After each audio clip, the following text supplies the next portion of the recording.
If you've found yourself scrolling through social media, LinkedIn, Instagram, Facebook, and you've been looking at other entrepreneurs who seemingly have it all figured out, and there's a quiet voice in your head that says, I'm so far behind, I'll never catch up, then you're who I want to talk to today. Because I've been there too. And actually, I'm still there sometimes.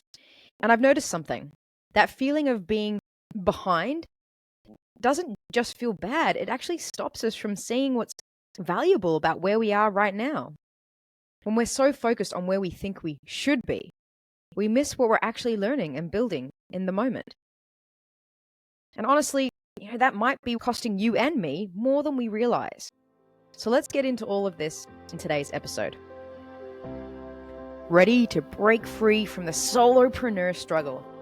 Join me as I peel back the layers to a thriving online business without the guru hype or the burnout. I'm going to show you the proven strategies and tools that I use so you can build a sustainable digital business without sacrificing your well-being.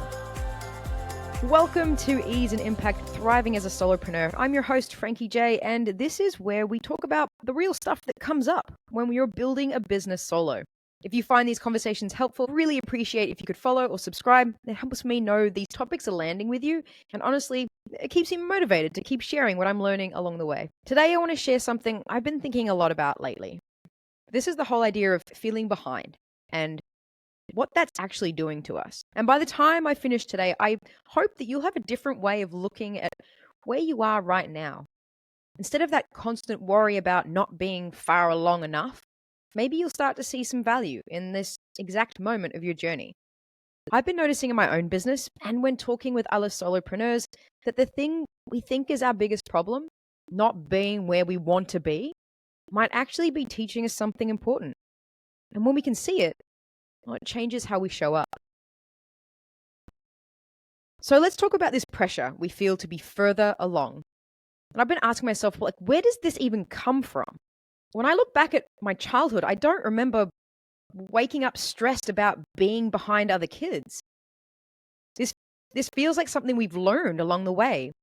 And I think a lot of it comes from comparing our messy reality to other people's polished updates. Social media doesn't help, right?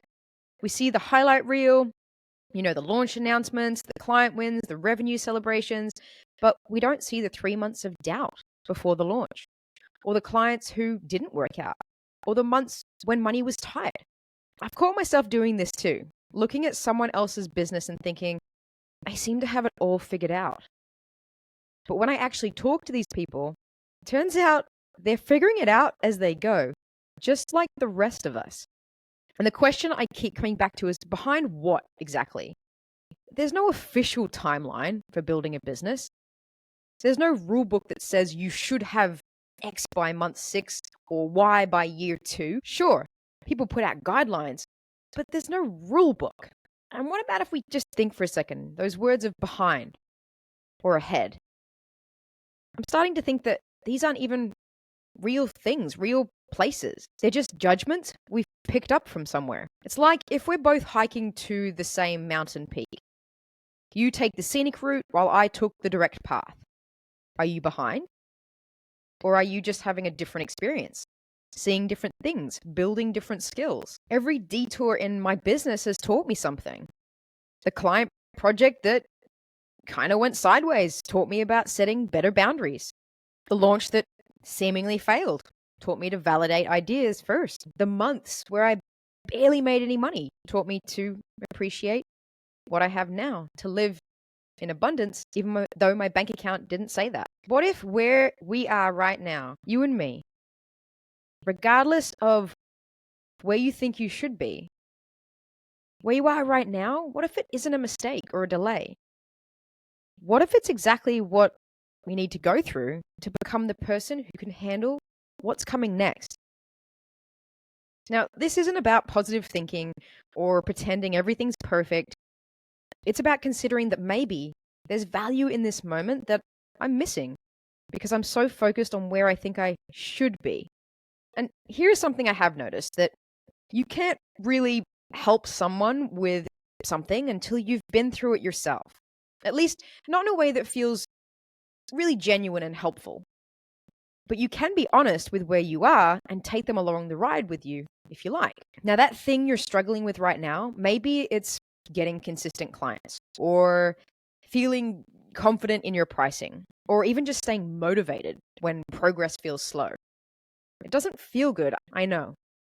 But I wonder if it's actually preparing you to help other people with that exact thing later.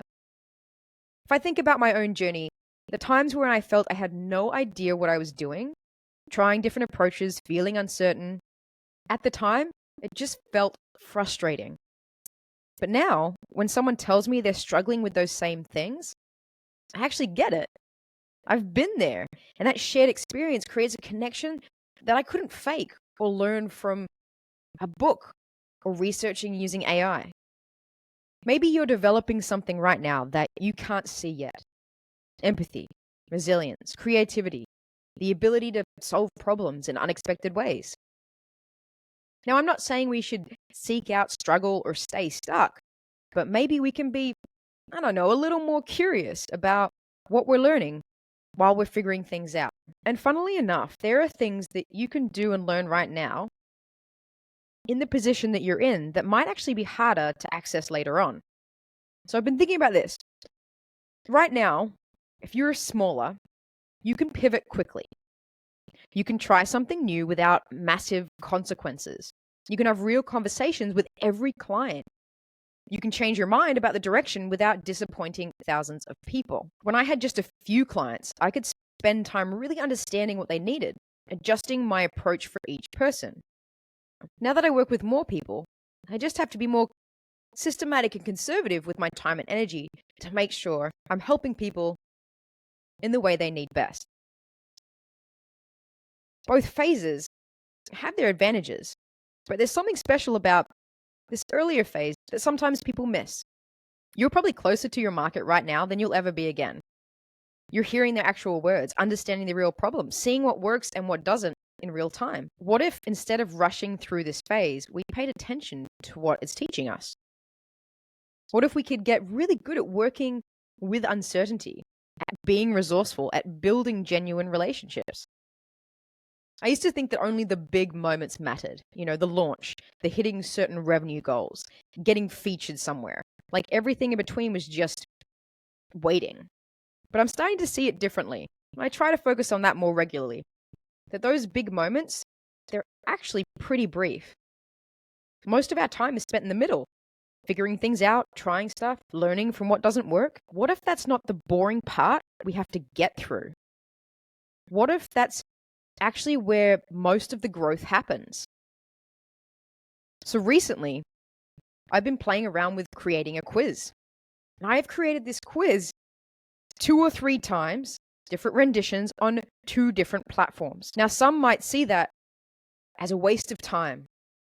I sat my butt in my chair for, I think, about 8 hours straight getting this sorted. But instead of seeing that as something that has put me behind my schedule, I recognize that as an opportunity. I now have this knowledge in what works best through these different platforms, these different approaches, depending on where you're at in your business and what you're looking to achieve. Or to give you a more general example, if you think about learning to ride a bike, the exciting part is when you finally ride without training wheels, right? But all the learning, the wobbling, the falling, the getting back up, well, that's where you actually develop balance and coordination. The success moment is just when that all comes together. Maybe our businesses are like that too. The visible successes are nice, but the real development happens in those moments when we're figuring it out. So I'm giving myself permission to find meaning in these phases, not just wait for the next milestone. So I keep coming back to this idea that maybe there's no such thing as being behind. Maybe we're just each on our own path, learning what we need to learn. Every weird turn in my journey has taught me something that I use now. The time I spent in corporate before starting my business taught me a lot about systems and processes. The side projects that didn't go anywhere taught me about market fit. Even the stuff that felt like wasted time gave me stories to share and empathy for what others go through. I try not to think of any of this as a mistake or a delay. It was just my path. So, what if instead of asking, am I where I should be? We asked, what is this moment teaching me? Or how is this preparing me for what's next? Now, I'm not saying we shouldn't have goals or work towards things, but maybe we can hold our goals just not so tightly.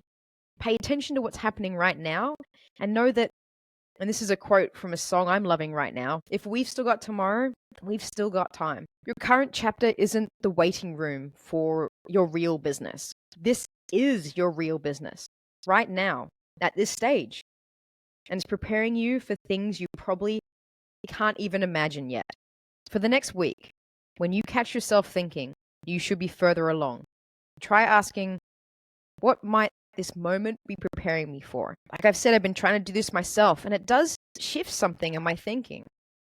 Instead of feeling frustrated about where I am, I'm getting more curious about what I'm learning and where this path is heading. And I'd really love to hear from you.